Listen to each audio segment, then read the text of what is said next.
Mais malheureusement, la plus grande partie des élèves reste indécise et ne sait pas vers lequel de ces trois profils s'orienter. Alors justement, le reportage que vous allez voir détermine ces trois profils types et montre l'importance des professeurs orienteurs face aux élèves indécis. Nos équipes se sont rendues au sein de l'école afin de réaliser un sondage sur les carrières envisagées par les élèves de 5e. Savent-ils ou non ce qu'ils veulent faire plus tard? Non. Non, pas du tout. Non, pas vraiment. Oui, je pense que je vais m'orienter dans la médecine. Est-ce que tu sais ce que tu veux faire plus tard? Non. Ok, merci, au revoir.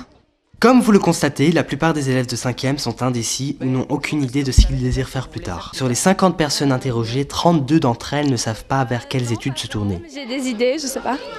Alors que faire avec cette majorité d'élèves et comment l'orientation peut-elle leur apporter une aide pour leur avenir?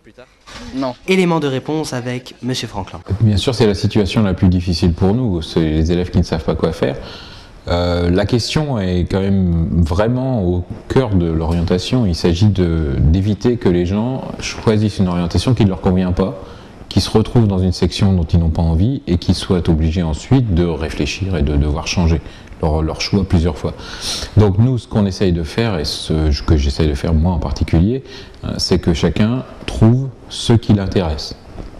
Et ce qu'il peut faire aussi, parce qu'il y a quand même deux aspects, il y a ceux dont les élèves ont envie et ceux qui sont réellement capables de faire, et en même temps, au final, réussir à avoir un choix d'orientation qui soit cohérent. Je crois vraiment qu'il s'agit juste que chacun soit à sa place finalement, et que chacun soit heureux dans ses études pour exprimer le meilleur de son potentiel.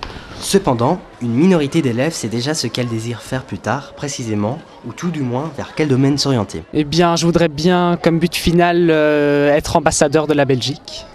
Je voudrais être une vétérinaire. J'aimerais bien travailler dans la recherche chimie ou biologique. À partir de l'analyse des différentes options soumises aux 5e année, nous avons pu établir 3 profils types que nous détaillerons dans le cadre de ce reportage. Pilote. Le profil littéraire. D'un point de vue général, on qualifie un individu de littéraire lorsqu'il a une affinité particulière pour les matières humanistes, la littérature et les langues. Ah, prodeo, prodis, prodire, prodii, proditum. Voilà, donc exactement les mêmes temps cognitifs que les autres. Ce profil peut mener vers des carrières professionnelles aussi diverses que le droit, les sciences politiques ou professeur. Comme en témoigne Julie van der Meulen, élève de 7e année. En réalité, j'ai pas voulu devenir professeur, c'est que j'ai pas bien choisi mes options en 5e. J'ai préféré choisir la facilité, donc j'ai laissé tomber toutes mes options où j'avais des difficultés. Donc ce qui fait que je suis restée qu'avec des langues, avec 6 heures de libre par semaine, et donc maintenant ça me laisse le choix que d'aller vers les langues. Je suis contente avec ce que je voudrais faire, mais c'est que j'ai pas vraiment le choix. Donc je voudrais faire des études de langue, et donc devenir ou prof ou traductrice ou...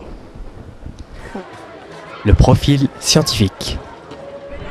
Un scientifique se caractérise par son implication dans des matières telles que maths, physique, chimie, bio.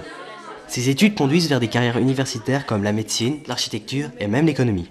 Comme le démontre par exemple la Haute École d'économie et de gestion, Solvay, où la chimie et la physique sont nécessaires pour réussir les premières années. Émilie Huilin, 17 ans, désire devenir architecte. Déjà, architecte, c'est quelque chose que je veux faire depuis 2-3 ans déjà, donc c'est quelque chose de stable.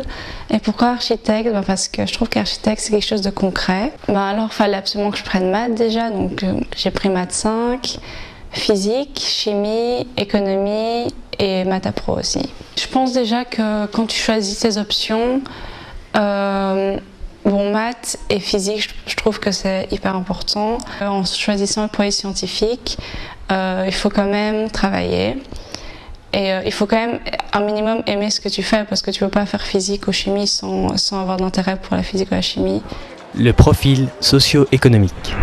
Le profil socio-économique se définit par des options comme maths, économie, géographie avec sociologie en complément. Il permet de se lancer dans des études aussi variées que la gestion, l'économie, la météorologie et bien d'autres.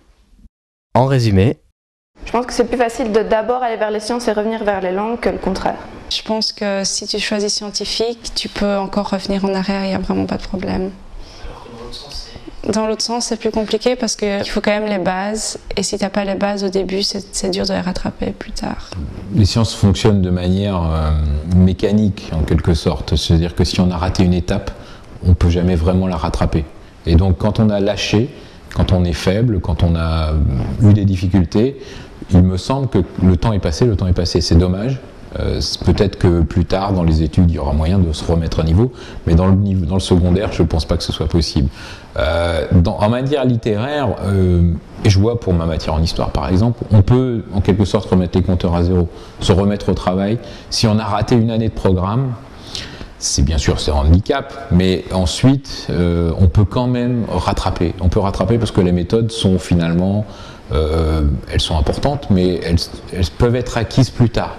Alors que quand on a raté les maths, quand on a raté la physique, quand on a un trou, il me semble que c'est rédhibitoire. Et donc, pour répondre à la question de manière précise, c'est beaucoup plus facile, je crois, de passer des sciences au littéraire ou à l'économique éventuellement, que l'inverse. Après avoir fait le tour de la question, nous faisons remarquer que bien qu'il soit aisé de se définir par rapport à l'un de ces profils, il est toujours possible de changer de domaine.